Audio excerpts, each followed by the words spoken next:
Ayan, good morning po sa inyong lahat. Andito po muli ang lingkod, nagkakaping muli. Ayan. Shoutout sa team Strikers, sa aking mga kasamahan dyan. Shoutout po sa inyong lahat. And sa team Guapa, shoutout. Team Kalingap, shoutout. Sa mga baser natin dyan, shoutout na rin sa inyong lahat. O, diba? Diba? So ngayon, ano lang to, short video lang at doon tayo magla-live sa ating isang channel. At ito ay update lang natin. Mga guys, alam niyo naman kung sino ang ating tinitira dito kundi yung mga basher at alam niyo naman kung sino yung ating ipinagtatanggol dito kundi itong ating dalaga, ito si Beyonce, na kung saan ay nakakaranas ngayon ng talagang matinding pangbabash at talagang gusto yata nilang patayin. At ngayon nga ay may mga nababasa tayo, mga post ng kumbaga ay parang mabigat na yung kanyang kalooban at sa tingin na sa nakuha nating nasabi nga nung nanay ay lagi na lang daw nagkukulong sa kanyang kwarto. Siguro, nag-iisip yung bata sa patungkol dito sa kanyang mga nababasa. No? Tayong muli, bilang isang nanay, sa kanyang mga magulang, na kung maaari ay gabayan ninyo ang inyong anak, huwag nyo laging papag-isahin sa kwarto o saan mang lugar, lagi kayong nakasunod at lagi nyo siyang gabayan, kwentuhan, kausapin, para hindi siya laging nag-iisip ng kung ano-ano. Kasi baka mahulog sa depresyon, kawawa naman yung bata kung mapariwara, at ang dahilan ay dito sa mga walang kwentang tao, no? Itong mga nambabas na ito ay unang-una hindi natin to kamag-anak, hindi niyo kamag-anak, hindi niyo kaano-ano at walang ambag ni singkunduling sa inyong buhay, kundi sila ay magsalita lamang laban sa kanilang kapwa na masasakit na salita. Nakakalamoy sila na yung bumuhay sa inyo, no? Huwag niyong pansinin.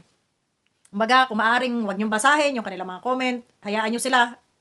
At itong mga tao ito na mapagsalita ng hindi maganda sa kanilang kapwa ay mas miserable din ang buhay nila. Bagamat kung kayo man ay nanonood sa akin, siguro ay maririnig ninyo kung ano sinasabi nila dahil yon yung ating nire-reaksyonan, no? So, ang aking dito, maipapayo bilang nanay, ay huwag niyong pabayaan nag-iisa ang inyong anak at baka siya ay magapi ng kumbaga ay depresyon o sobrang pag-iisip, At alam naman natin na maraming naluluki sa ganyang kaso, lalo na diyan sa parting yan na nakikita natin na marami talaga ang depression yan eh. Tapos so gabayan nyo lagi ang inyong anak. Ayan. Lagi nyong kwentuhan. Pag nakikita nyo na siya ay nagkukulong, pilit nyong kausapin, pasukin, kwentuhan ng kung ano-anong bagay para hindi siya laging nag-iisip. So, yun. Dumako na tayo dito sa mga animal. Mga animal. Dito, may nag-post na naman sa sa Facebook na sinasabing, wow, may pa-meeting ang Team Guapa. Unang vlogger na nakapagpatayo daw ng simbahan. Dito wala naman silang sinabing nagpatayo sila ng simbahan, ha? Huwag niyong dagdagan yung kwento para magkaroon lang kayo ng issue. Huwag niyong dagdagan ng kwento para magkaroon lang kayo ng katatawanan at mga mang-iinsulto doon sa inyong comment section na kaparehas ninyo na malulugaw ang utak. Ang sinasabi dito, tutulong sila sa simbahan. Hindi sila magpapatayo ng simbahan. Iba naman kasi yung magpapatayo ka at iba yung tutulong ka para maging maayos ang simbahan. Mga bubo na nga kayo, tatanga-tanga pa kayo, no? So, tuloy tayo.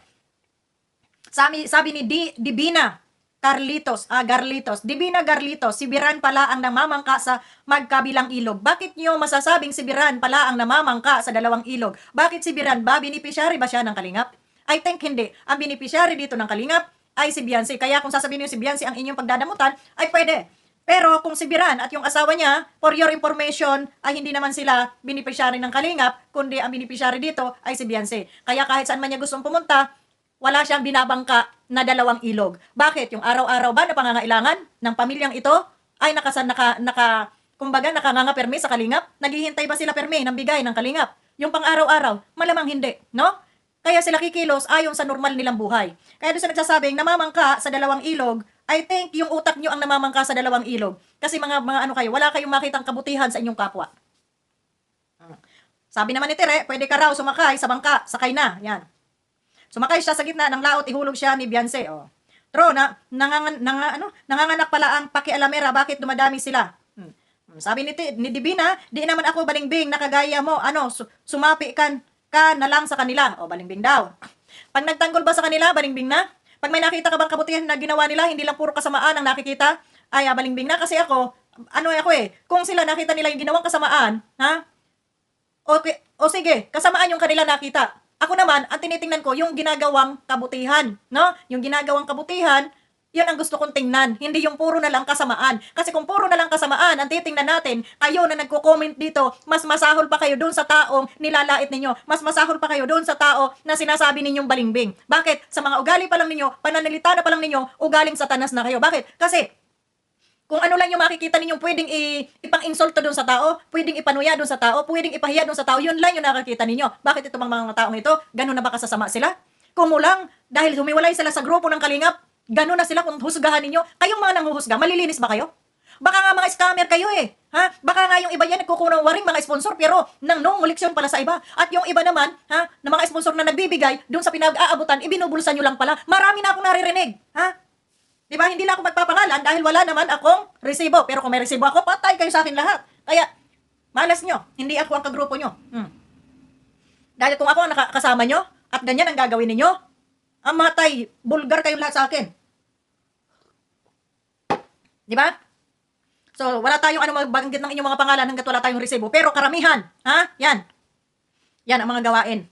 Kaya huwag kayong magmalinis, no? Huwag kayong magmalinis, bintang kayo ng bintang dito sa pamilya. O, ito, ha? Sabi ni Elsa Panada, Elsa Panada, shout out sa'yo. Pili na kayo, pade at made. Kung tanungin kayo ni Kalingap Rab, Kalingap kayo, ano ba, wala kayong isang salita. Kung wala si Kalingap Rab o Kalingap, saan kayo ngayon? Sos, sabi niya, saan kayo ngayon? Kung wala si Kalingap Rab, saan kayo ngayon? Malamang, doon pa rin sa bahay nila. Alam naman sila pumunta ng abroad. Ha? Kaya hindi nyo dapat itanong yan na, nasaan kayo ngayon kung wala si Kalingap Rab? Abay, kailangan pa bang sagutin yan? Alam na kung nasaan sila. Ano sa kanilang dating buhay? Sa kanilang pamumuhay? Ha? Yan ba'y lagi ninyong isusumbat? Na kung wala si Kalingap Rab, hindi gaganda ang buhay ninyo araw-araw? Kailangan ba pag may mga ganyan, araw-araw isumbat? Kung wala si Kalingap Rab, hindi gaganda ang buhay ninyo. Pag hindi nasunod yung gusto ninyo, ganyan permi ang banat ninyo. Abay, wag na kayo tumulong pag ganun. Diba? Dahil hindi naman lahat may forever, hindi lahat ay tatagal sa isang samahan, isang grupo. Diba? Yung mag-asawa nga nagkakahiwalay pa, ayan pa kaya? Mambihira kayo. Hindi na maganda yung mga pinagagagawa ninyo.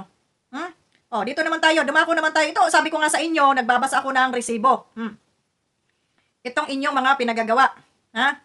O, ito, basahin natin sa sa RM yata to, grupo no, sa page. Mahirap mamangka sa dalawang ilog. Ito yung lagi niyong sinasabi, mahirap mamangka sa dalawang ilog. Sino bang namamangka sa dalawang ilog? Ha? Nahawa na si magulang ni Beyonce sa kabulastugan ni Duklat. Nahawa na si magulang ni Beyonce sa kabulastugan ni Duklat. Halata na pero namangka sa dalawang ilog. Ito mga pinagsasabi ninyo, namangka sa dalawang ilog. Hindi na nakakatuwa. Bakit nakakatuwa rin ba yung mga ginagawa ninyo? Ha? O, sabi ni Elsa, ito nga pala, pili na kayo. Made kong tanungin. Doon sila sa dagat. O sabi nitong isa, doon sila sa dagat. Eh ano naman kung bumalik sila sa dagat, apektado kayo? Ha? Parents ni Beyonce, yumabang na. Dahan-dahan lang kayo. Baka kayo dumapa at di na makabangon. Kung dumapa man sila, hindi nyo na problema yon. Kung bumalik man sila sa hirap, hindi nyo na problema yon. Problemahin ninyo yung mga utang ninyo, yung mga inutangan ninyo, hindi nyo pa binabayaran. At baka kayo, yung mga walang pansaing, sa pamamahay ninyo, iyon ang atupagin ninyo, hindi yung buhay ng iba. Kasi bumalik man sila sa hirap, alam nila ang diskarte, alam nila kung paano sila mamuhay, mga putang ina nyo. Yun.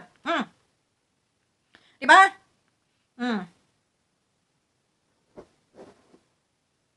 Oh, sabi nitong isa, Jan Hans, lahat palagyan mo, Biran, kahit yan na lang, bantayan mo. Di bali, may mga sponsor naman kayo. So, ibig sabihin, inggit kayo dito sa sponsor. Hindi na ba pwedeng magbiro yung tao? Ha? Na palagyan ko ng CCTV dyan, baka may magapang-gapang. Ha? Nagbiro yung tao eh. Hindi na ba pwedeng magsalita yung tao at kayo na lang yung perming manghuhusga?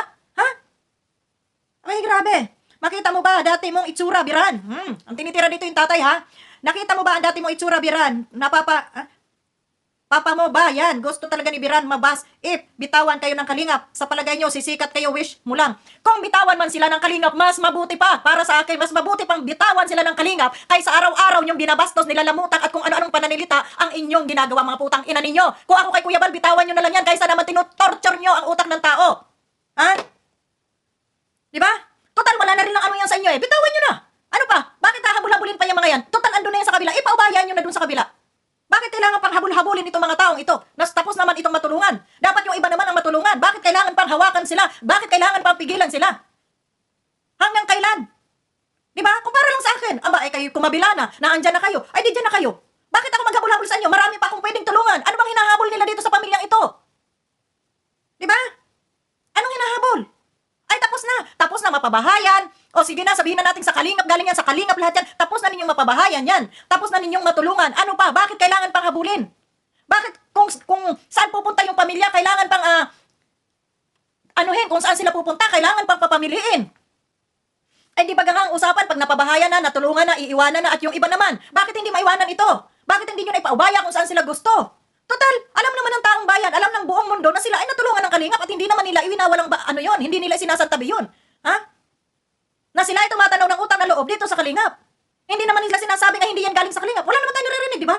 Oh, kayo lang ang mahilig. Itong mga putang inang ito na nasa comment section, nakala mo kung sinong magagaling. Kaya kung ako kay Kuya Bal, bitawan na nila yung pamilya na yan, ibigay na nila kung saan nila gusto. Huwag nyo nang papamiliin, sundan-sundan, i-vlog pa, hayaan nyo sila magkaroon ng buhay na tahimik kung saan sila masaya.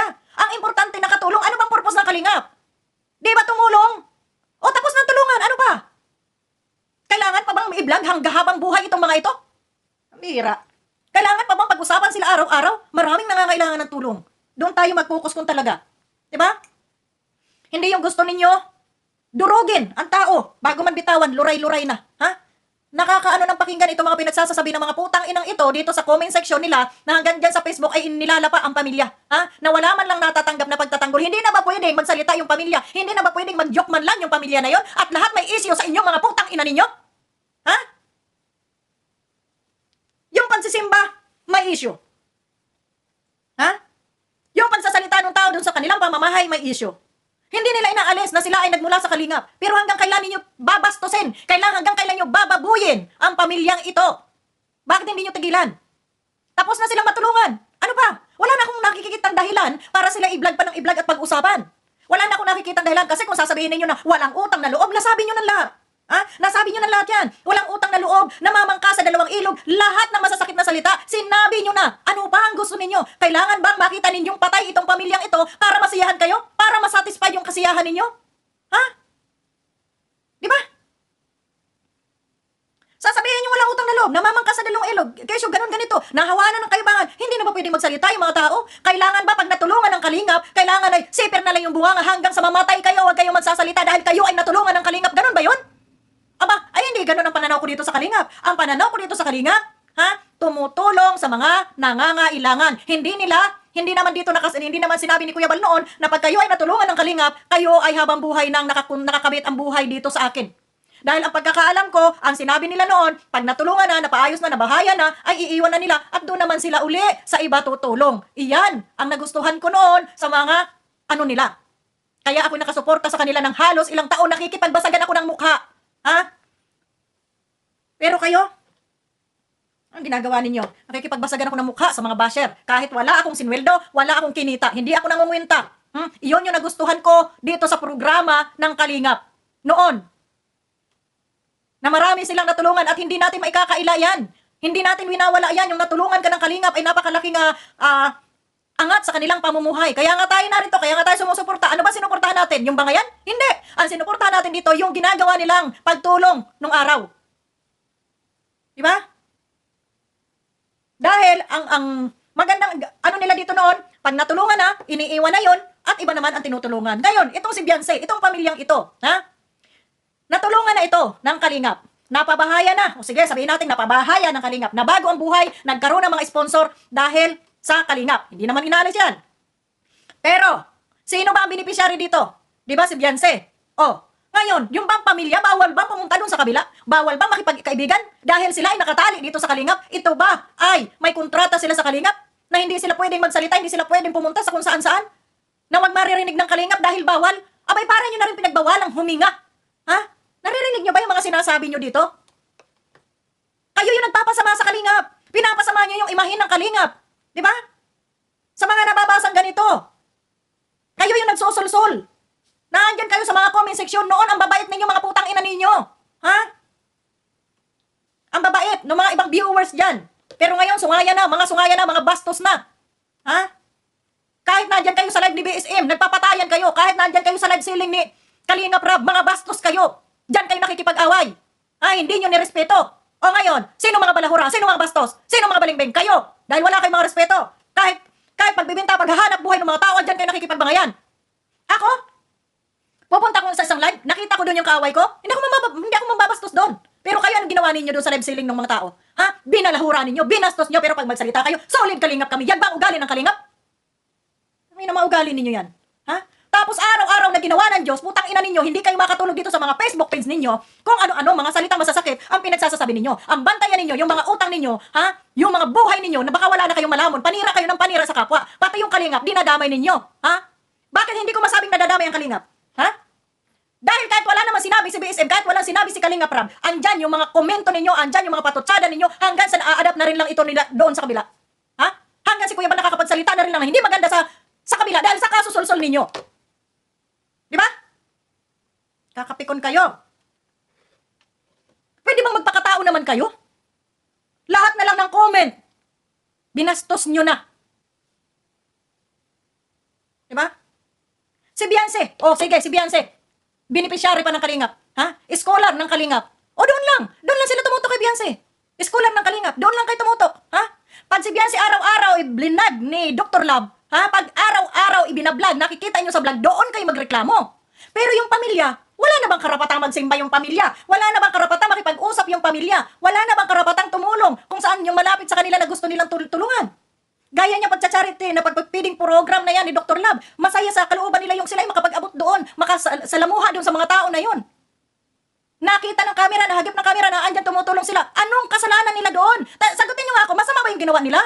Kung si Beyonce, araw-araw, nandyan sa live ni Dr. Love o nandyan sa vlog ni Dr. Love, magreklamo kayo na winakwak na, naandoon na. Pero hindi nyo naman nakikita, di ba? Hindi nyo nakikita. Eh, huwag kayong sobra. Oh, doon tayo sa live.